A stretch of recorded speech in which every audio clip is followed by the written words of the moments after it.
Assalamualaikum warahmatullahi wabarakatuh. Waalaikumsalam warahmatullahi wabarakatuh. Alhamdulillahi rabbil alamin wa bihi nasta'in ala umurid dunya waddin. Wassalatu wassalamu ala asyrafil anbiya'i wal mursalin sayyidina wa maulana Muhammadin wa ala alihi wa sahbihi ajma'in. Faqad qala Allah Ta'ala fi kitabihil karim. A'udzu billahi minasyaitonir rajim. Bismillahirrahmanirrahim. Ya ayyuhalladzina amanu kutiba alaikumus syiyam kama kutiba alal ladzina min qablikum la'allakum tattaqun. Shadaqallahul azim.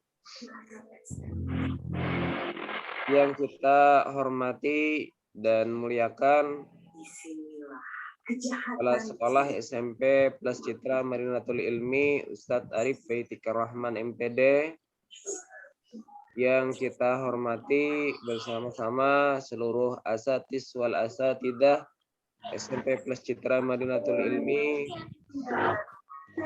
dan yang Ustadz sayangi dan banggakan dan rindukan seluruh siswa-siswi SMP Plus Citra Madinatul Ilmi Banjar Baru. Alhamdulillah, hari ini kita memasuki puasa yang kedua, yaitu 2 Ramadan 1442 Hijriah. Nah, alhamdulillah kemarin kita sudah menjalani 1 hari puasa yang Ustadz yakin semua diisi dengan kegiatan yang positif dan semua kegiatan kewajiban sudah dilakukan dengan baik, diantaranya salat berjamaah, kemudian juga salat sunnah, dan yang membanggakan lagi adalah kalian sudah memperbanyak membaca Al-Quran. Ada yang dapat 1 juz, ada yang dapat 2 juz mungkin. Nah, insya Allah nanti di akhir Ramadan kalian akan mengkhatamkan 30 juz Al-Quran. Masya Allah, luar biasa. Nah, karena apa? Di bulan Ramadan, apa yang kita baca itu merupakan nilai pahala yang dilipat gandakan. Nah, alhamdulillah. Nah, pertama-tama marilah kita panjatkan rasa puji syukur kehadirat Allah Subhanahu wa taala atas segala nikmat yang Allah berikan hingga kita bisa sampai di Ramadan kali ini. Nah, mudah-mudahan Ramadan ini tidak cepat berlalu, karena semua ibadah kita insya Allah itu akan menjadi nilai pahala yang sangat besar.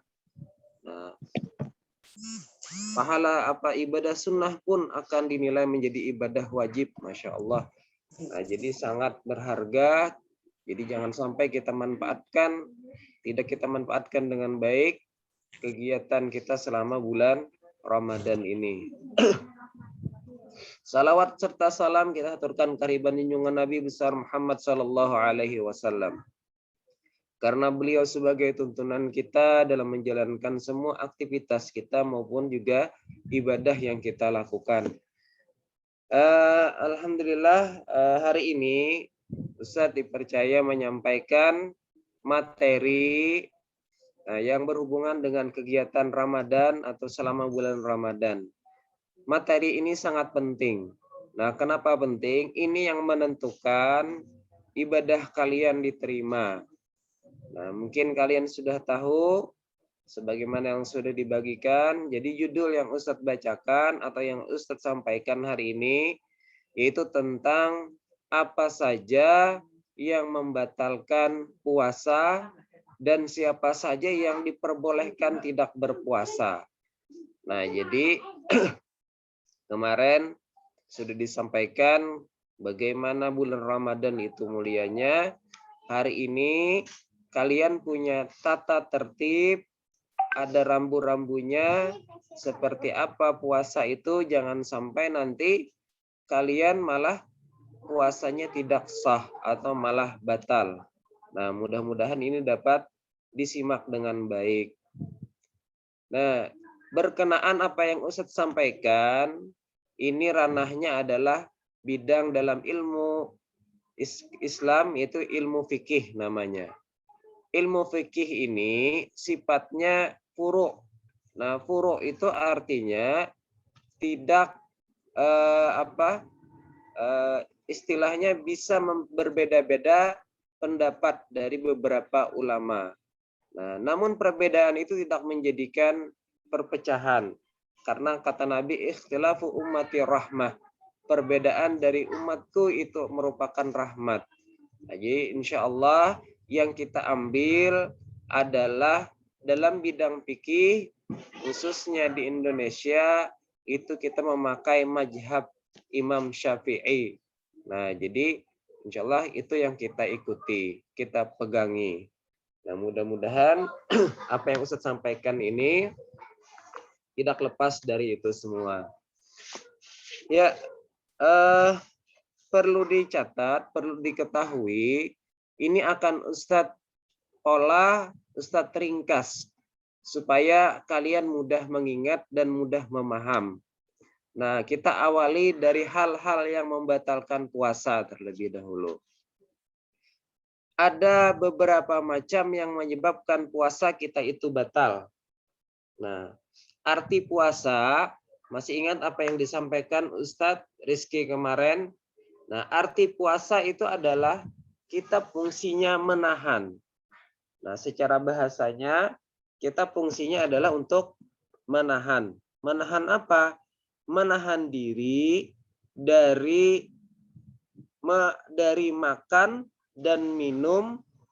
Nah, jadi menahan diri dari sesuatu hal yang membatalkan, baik itu makan, minum, memasukkan sesuatu kepada rongga-rongga badan. Dari kapan? Dari terbit fajar sampai terbenamnya matahari. Nah, tentu diawali dengan niat terlebih dahulu. Nah, karena di dalam puasa Ramadan, niat itu hukumnya wajib. Nah, wajib. Kalau ketinggalan niat, maka puasanya tidak sah. Nah, jadi seperti itu. Mohon maaf, Ustadz, kondisi masih kurang fit. Jadi kurang maksimal dalam menyampaikan, namun mudah-mudahan itu tidak mengurangi apa isi yang Ustadz sampaikan. Jadi apa tadi? Menahan diri dari sesuatu yang membatalkan, baik makan, minum, maupun memasukkan sesuatu ke dalam rongga badan. Nah, itu tidak diperbolehkan. Nah, dari kapan? Dari terbit fajar sampai terbenam matahari. Nah, jadi menahan dari sesuatu yang membatalkan. Kemudian untuk puasa ini, sahnya puasa itu tentunya bagi orang Islam. Nah, kalau bukan orang Islam berarti tidak sah berpuasa. Kemudian dia berakal, tahu dengan waktunya, suci dari haid dan nifas. Nah, kenapa Ustadz sebutkan syarat sahnya? Karena ini berkenaan nanti dengan orang-orang yang diperbolehkan tidak berpuasa. Nah, sekarang kita masuk ke hal-hal yang membatalkan puasa. Nah, ini penting bagi kalian. Yang pertama adalah yang membatalkan puasa berhubungan dengan tadi apa yang sudah saya sebutkan, pengertian tadi, yaitu memasukkan sesuatu pada rongga badan. Nah, jadi yang pertama yang bisa membatalkan puasa, memasukkan sesuatu pada rongga badan. Rongga badan itu apa saja, Ustadz? Nah, rongga badan itu diantaranya adalah ada 2 lubang hidung, 2 lubang telinga, kemudian mulut, kemudian kemaluan depan, belakang. Nah, itu merupakan rongga-rongga badan kita. Ketika ada sesuatu yang masuk dalam rongga badan tersebut, maka itu bisa membatalkan puasa. Nah, seperti apa memasukkan maksudnya? Yang pertama, misal kita ngupil Kalau ngupilnya hanya sebatas bagian, nih bagian dalam sini, itu masih diperbolehkan. Tapi kalau sudah masuk bagian sini, pakai alat misalnya atau katembat, nah ditusuk, jarang panglah kalau ditusuk. Nah atau yang sekarang pakai apa namanya swab. Nah pakai swab itu kan ditusuk tuh sampai ke dalam tuh. Nah itu bisa membatalkan puasa. Nah kemudian jadi kalau sebatas ngupil membersihkan kotoran saja itu diperbolehkan. Tidak membatalkan karena tidak sampai masuk ke dalam rongga yang terdalam. Kemudian telinga. Nah, 2 lubang telinga juga seperti itu. 2 lubang telinga batasnya boleh pakai jari kelingking. Nah, bagian luar sini saja. Insya Allah kalau cuma pakai jari kelingking itu tidak mungkin sampai masuk ke dalam. Nah, jadi itu juga diperbolehkan. Tapi kalau sudah pakai alat katembat itu, nah itu bisa sampai masuk ke rongga dalam. Itu membatalkan puasa. Terus mulut. Nah, kalau mulut ini batasannya menelan. Managuk bahasa Banjarnya. Kalau hanya sebatas di dalam rongga mulut, itu belum batal. Makanya biasanya ibu-ibu, orang tua kalian memasak. Memasak kita mengetahui ini rasanya keasinan atau kemanisan. Bolehkah kada?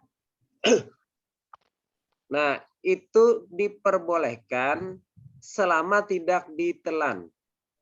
Boleh selama tidak ditelan. Maksudnya gini. Misal kita orang tua kalian bikin bikin kuah, bikin sayuran, lalu nih tidak tahu nih tadi sudah dikasih garam atau belum. Nah, itu boleh cuma dirasa boleh. Hanya sebatas di lidah. Oh, ini sudah asin. Oh, berarti sudah dikasih garam. Nah, tapi tidak ditelan. Diludahkan. Nah, hanya sebatas merasakan saja. Nah, jadi boleh kalau hanya sebatas merasakan. Terus kalaunya liur Bang Ustadz tuh ditelan. Nah, liur, batasan liur ini selama itu liur sendiri itu boleh ditelan. Nah, jelas saya Allah liur sendiri, masa liur orang misalnya. Nah, maksudnya liur sendiri ini selama liur itu masih belum keluar dari mulut kita, sebatas di mulut, itu boleh ditelan. Tapi kalau sudah misalnya liurnya sudah keluar dari mulut, misalnya tidur ya, kalau tidur lalu apa ngarannya nih? Nah, liur guringnya ketika bangun merasa sudah ada yang keluar titik liurnya di luar mulut, diisap lagi misalnya. Nah, mohon maaf, diisap lagi dan ditelan itu membatalkan puasa. Nah, jadi sebatas liur yang di dalam mulut. Atau misalnya lagi gosok gigi. Nah, boleh nggak gosok gigi? Nah, gosok gigi hukumnya boleh. Karena kan hanya sebatas di rongga mulut saja. Nah, ketika itu sudah kita kumur-kumurkan, tapi ternyata masih ada rasa minnya, apakah boleh ditelan? Kalau sudah kita kumur-kumurkan, insya Allah itu sudah bersih. Kalau rasa min, rasa segar, itu wajar yang namanya air. Itu kita kadang-kadang menghilangkan, itu boleh ditelan. Tapi kalaunya belum dikumur-kumurkan, terus ditelan dengan sengaja, itu batal. Nah, jadi itu diantaranya tentang rongga mulut. Berikutnya yang bisa, kemudian lagi bagian alat kelamin bagian depan, bagian belakang. Nah, itu juga tidak boleh dimasukkan sesuatu benda maupun tangan kalian. Misal ketika buang air kecil atau buang air besar. Jadi cara membersihkannya cukup bagian depannya saja. Maksud bagian depan nih pakai Jangan pakai jari, pakai ini punggung tangan aja membersihkannya.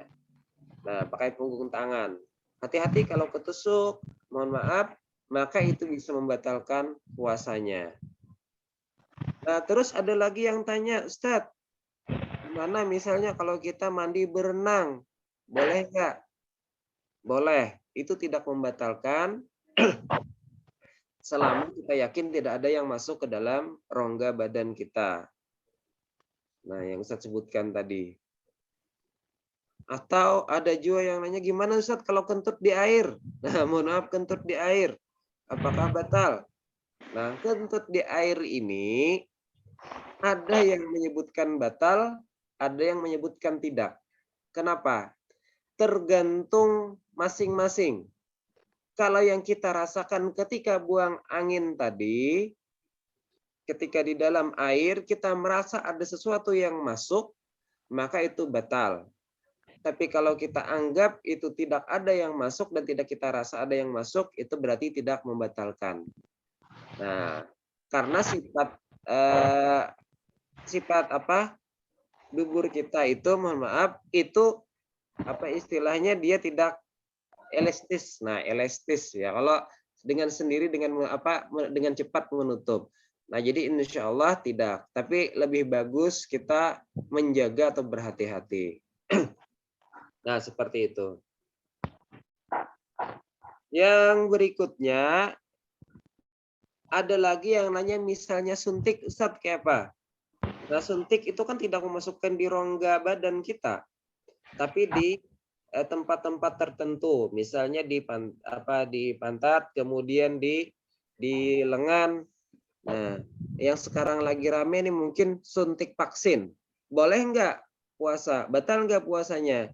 Tidak. Nah, jadi tidak membatalkan puasa. Kenapa? Selama yang disuntikan itu sifatnya bukan makanan, bukan istilahnya suplemen.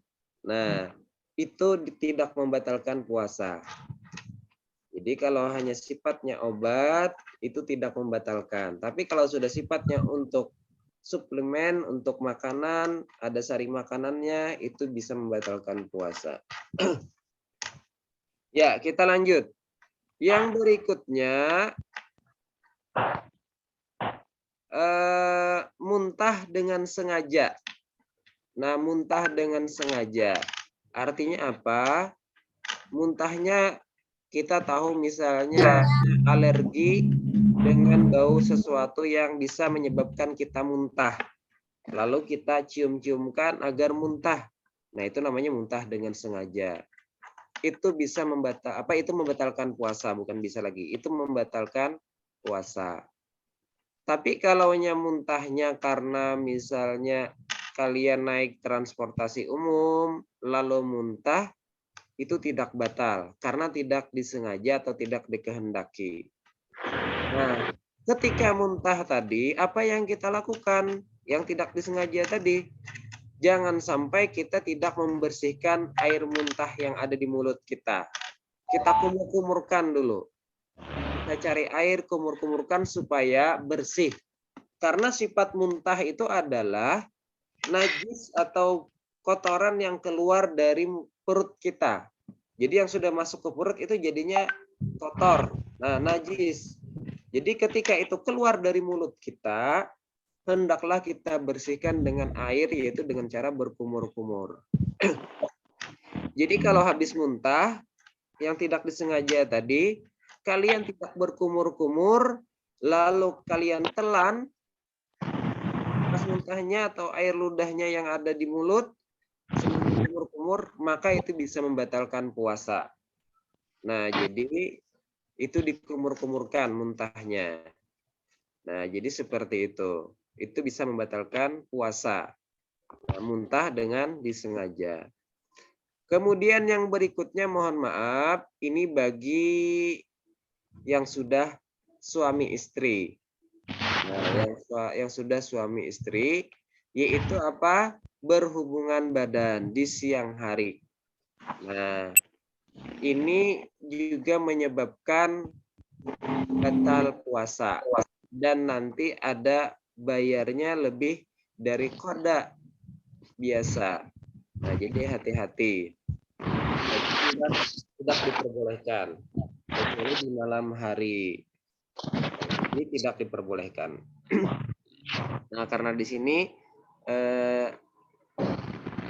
mungkin ada terlalu panjang itu saya jelaskan. Nah, jadi tidak diperbolehkan berhubungan suami istri di siang hari. Itu membatalkan puasa. Nah, jelaslah.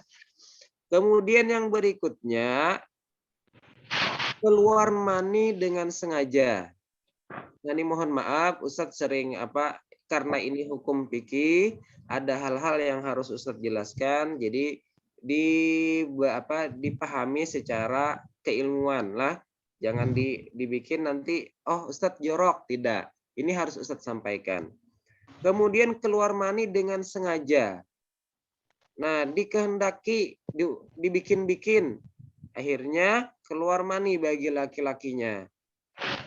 Maka itu membatalkan puasanya. Nonton sesuatu yang tidak baik, lalu keluar mani, itu juga membatalkan puasa. Nah, tidak boleh. Kemudian bagi perempuan, yang berikutnya haid, datang bulan, ya Allah. Nah, ini juga tidak membatalkan, ya jelas membatalkan, bahkan haram kalau dipaksakan berpuasa. Haid atau datang bulan. Kemudian nifas. Nifas ini apa Ustadz? Nifas adalah setelah melahirkan. Nah, nifas juga hukumnya haram kalau dipaksakan puasa. Dan ketika puasa misalnya ini sudah jam 5:30, hampir buka sudah. Tapi ternyata datang bulan, nah maka batal puasanya. Begitu juga nifas. Melahirkan ternyata ketika mau masuk waktu buka, maka batal puasanya. Kemudian yang berikutnya hilang akal. Nah, hilang akal, ini ada beberapa kategori. Yang pertama, gila ataupun pingsan. Nah, pingsan di sini tanpa sadar 1 hari penuh. Nah, ini membatalkan puasa. Kalau tidur, Bang Ustadz, hilang akal juga. Nah, itu bukan hilang akal, tapi istirahat akalnya. Nah, kalau tidur tidak membatalkan. Jadi hilang akal di sini maksudnya gila ataupun pingsan yang lama. Yang berikutnya murtad. Nah, terakhir yaitu murtad. Murtad itu apa? Murtad adalah yang tadinya dia Islam, lalu dia keluar dari Islam. Nah, tidak mengakui lagi bahwa adanya Allah, meyakini ada sesuatu selain Allah, mengimani kepada sesuatu selain Allah. Nah, ini namanya murtad, keluar dari agama Islam. Nah, ini membatalkan puasa. Nah, jadi kalau kita kelompokkan, kalau kita poinkan, simpulkan, yang pertama tadi memasukkan sesuatu ke dalam rongga badan. Yang kedua adalah muntah dengan sengaja. Yang ketiga, bersenggama, berhubungan suami istri. Yang keempat, keluarnya air mani. Yang kelima, haid. Yang keenam, nifas. Sama aja lah. Yang ketujuh, melahirkan. Yang kedelapan, hilang akal.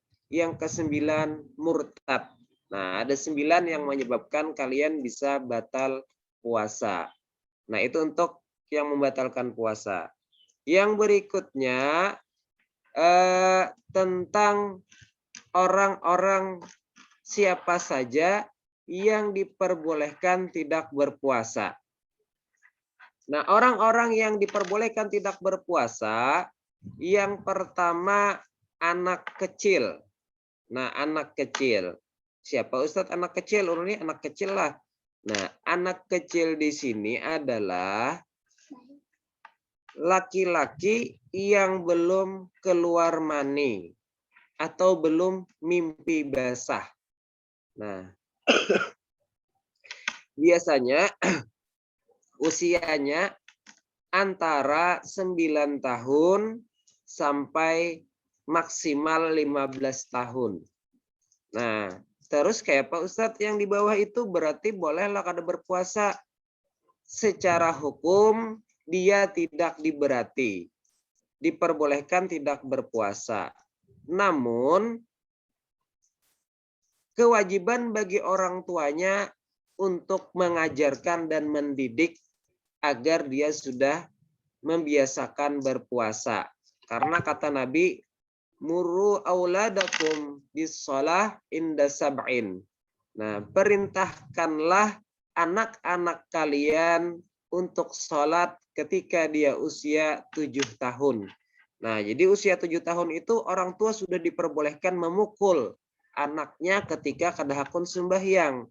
Nah, bukan cuma sembahyang, kewajiban yang lain juga diantaranya yaitu puasa. Nah, jadi orang tua sudah diperintahkan mengajarkan kepada anak-anaknya untuk sholat, untuk puasa. Muru, perintahkan kata Nabi, anak-anak kalian untuk sholat ketika usia sudah 7 tahun. Nah, jadi ketika usia 7 tahun bukan berarti bagian pian istilahnya tidak berpuasa, tapi sudah mulai belajar. Namun ketika sudah mimpi basah bagi laki-lakinya, sudah keluar mani, maka wajib berpuasa, hukumnya berdosa kalau tidak berpuasa. Dan wajib dibayar di luar bulan Ramadan.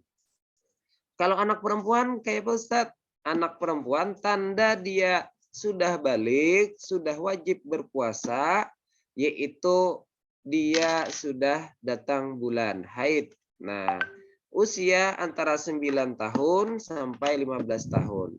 Jadi baik laki-laki maupun perempuan, kalaunya belum mimpi basah bagi laki-laki, kalau belum haid bagi perempuan, usia sudah 15 tahun, maka sudah dikenakan diwajibkan kewajiban untuk berpuasa dan kewajiban lainnya.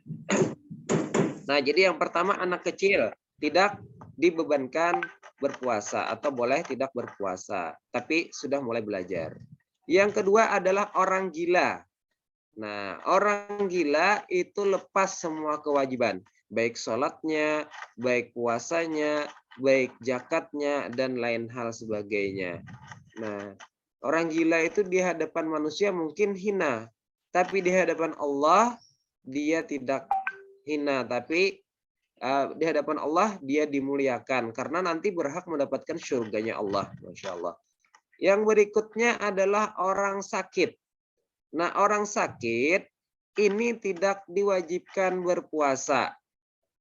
Kenapa? Karena di dalam ayat Al-Quran sudah dijelaskan.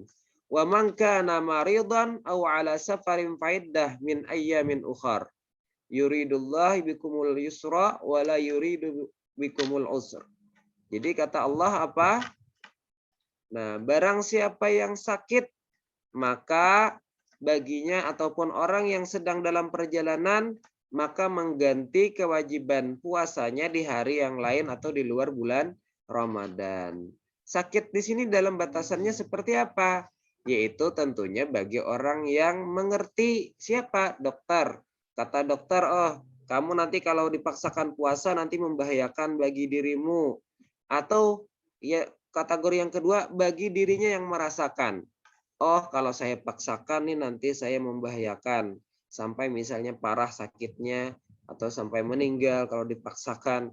Nah, wallahu alam ya kalau kada tahu apa kita meninggal kadanya, tapi kita tahu akan ada sebabnya kalau kita paksakan puasa. Maka itu diperbolehkan tidak berpuasa. Kategorinya ada dua, dibayar atau tidak. Kalau sakitnya terus-terusan, sampai bulan Ramadan tetap sakit, maka nanti bayar fidyah gantinya. Tidak dibayar dengan puasa karena masih sakit. Nah, tentu kadakawa masih puasa. Maka dibayar fidyah. Yang berikutnya adalah orang tua. Orang tua itu tidak boleh kita paksakan berpuasa. Jompo sudah sepuh. Nah, sudah kadakawa lagi kita tahan lagi sidin berpuasa.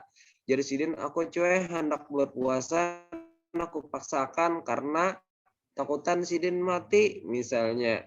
Nah, Jelasakan lawan sidin bahwa puasa kada wajib bagi pian, tapi nanti puasanya dibayar dengan fidyah. Yang berikutnya haid dan nifas. Ini juga tidak diwajibkan berpuasa, bahkan haram hukumnya kalau dipaksakan puasa. Kemudian hamil dan menyusui berikutnya. Hamil dan menyusui ini juga tidak diwajibkan berpuasa. Hamil di sini dalam artian bagi orang yang hamil lalu dia khawatir akan dirinya kada kuat misalnya puasanya, maka dia boleh berbuka puasanya dan nanti membayar di luar bulan Ramadan.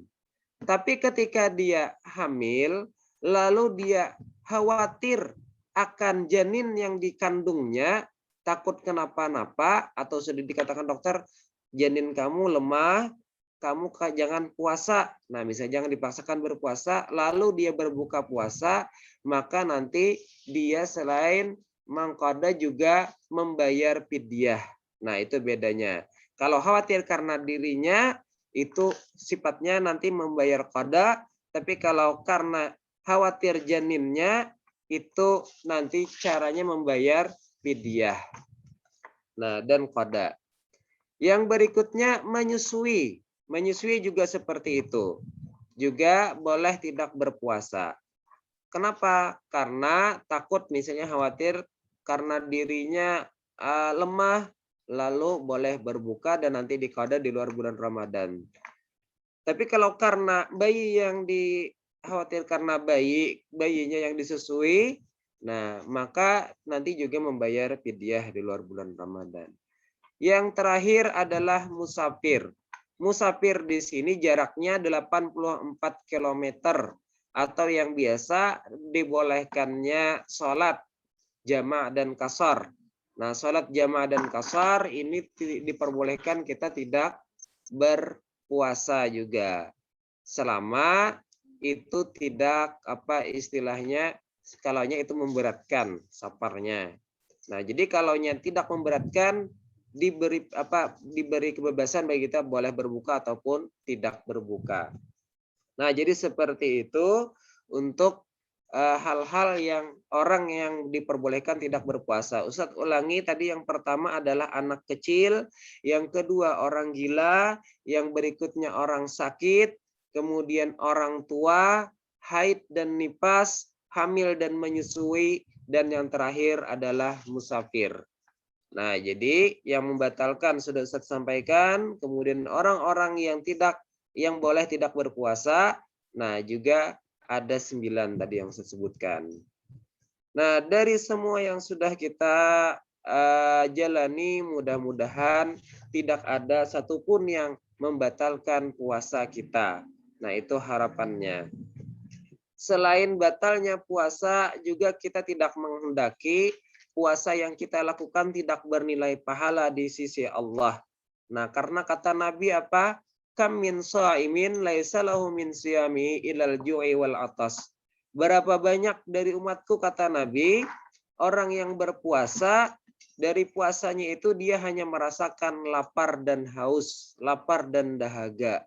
Yang kita dapat hanya lapar dan haus saja, tapi ternyata apa? Kita tidak mendapatkan pahala puasa. Ini jangan sampai. Nah, walaupun kada batal puasanya, tapi ternyata kada bernilai pahala.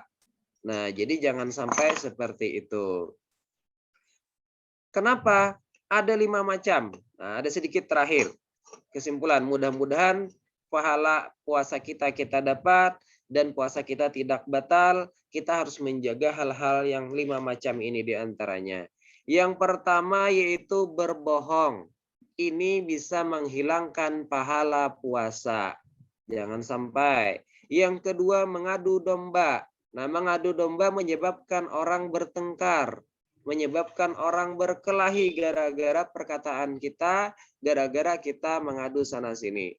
Yang ketiga gibah, membicarakan keburukan orang lain walaupun itu benar. Nah, ini juga menghilangkan pahala puasa. Yang keempat adalah sumpah palsu.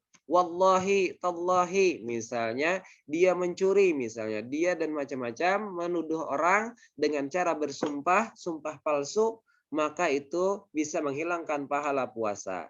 Yang kelima, memandang dengan syahwat. Nah, hati-hati. Puasa bukan cuma menahan dari lapar dan haus, juga menjaga syahwat kita dan hal yang menyebabkan hilangnya pahala puasa, melihat sesuatu, melihat hal yang kada bagus, melihat maksiat dan sebagainya, itu bisa menghilangkan pahala puasa kita. Mudah-mudahan apa yang Ustadz sampaikan hari ini kita terhindar dari hal-hal yang membatalkan puasa kita, kemudian juga kita terhindar dari hal-hal yang menghilangkan nilai pahala puasa kita. Nah, mudah-mudahan semua yang Ustadz sampaikan dapat kita praktekkan. Jangan sampai kita melakukan hal-hal yang sudah bisa nanti menyebabkan semua kegiatan amal ibadah yang kita lakukan itu tidak ada nilai pahalanya. Nah, mungkin itu saja yang dapat Ustadz sampaikan. Mudah-mudahan bermanfaat, khususnya bagi Ustadz sendiri. Untuk itu, Ustadz akhiri. Salah hilaf, mohon maaf. Billahi taufiq wal hidayah. Assalamualaikum warahmatullahi wabarakatuh. Waalaikumsalam warahmatullahi Waalaikumsalam warahmatullahi wabarakatuh. Ya. Alhamdulillah. Mungkin insyaallah semua sudah dimengerti lah, atau ada pertanyaan? Kalau bisa Ustadz jawab. Tapi kalau belum bisa, nanti Ustadz coba buka referensi dulu atau Ustadz tanyakan dengan guru-guru Ustadz. Itu cukup jelas saja? Jelas Ustadz. Nah, alhamdulillah. Nah, Juan, insyaallah. Juan bisa mengulangi Kak Juan apa yang Ustadz sampaikan tadi? Sedikit ya Ustadz. Karena berataan. Ada Tapi catat ya sudah. Oh ya, alhamdulillah. Ya, nah Ustadz kita sebutkan 3 diantaranya Juan. Juan. Apanya yang 3 Ustadz? Yang membatalkan puasa. Bersentuhan dengan beda jenis. Nah, bersentuhan beda jenis kan itu aman aja.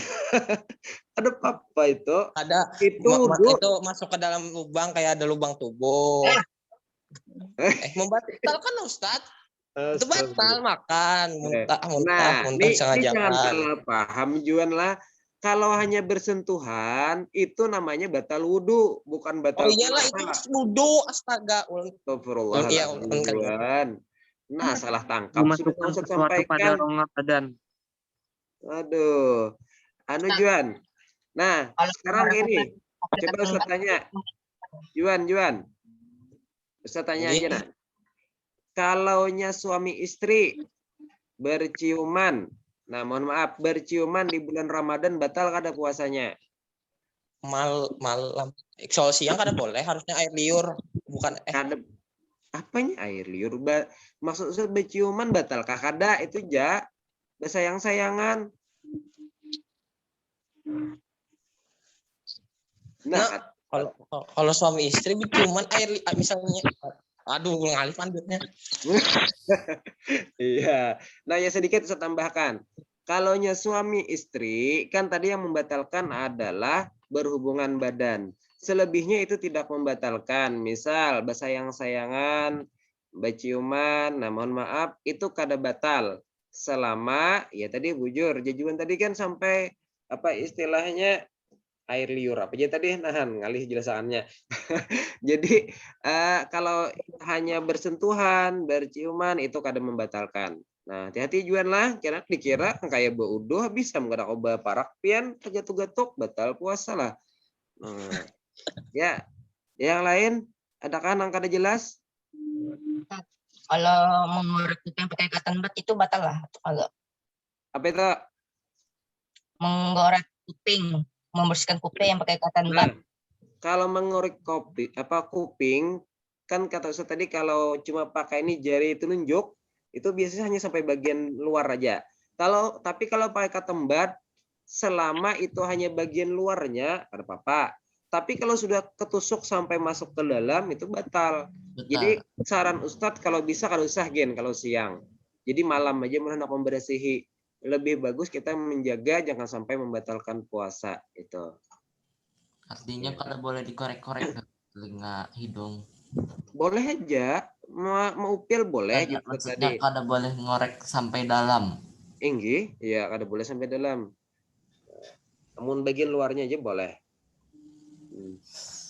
Dah lagi yang lain jelas saja lah yang saya sampaikan lah. Jelas. Karena salah paham pulang kayak si Juan Nabi Sam. Karena bepadah lawan mama ujar Ustad bersentuhan badan mae batal puasa. Masa Ustad tamang salah kena. Biskah yang lain?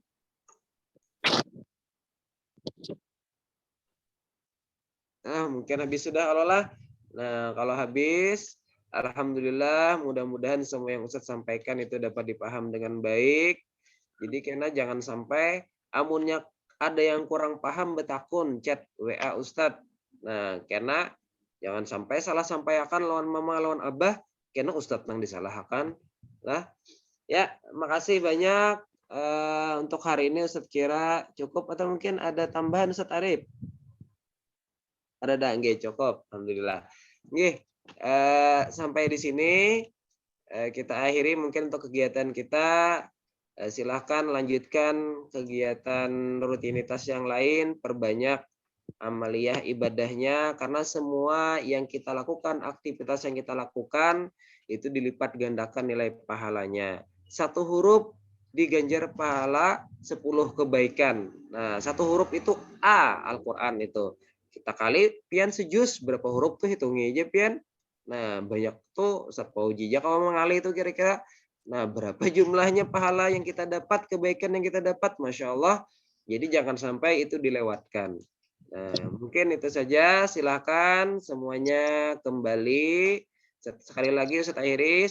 Mohon maaf. Wassalamualaikum warahmatullahi wabarakatuh.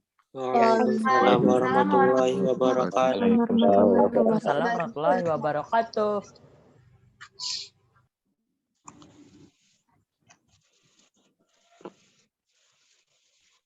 Terima kasih Ustaz. Iya, sama-sama.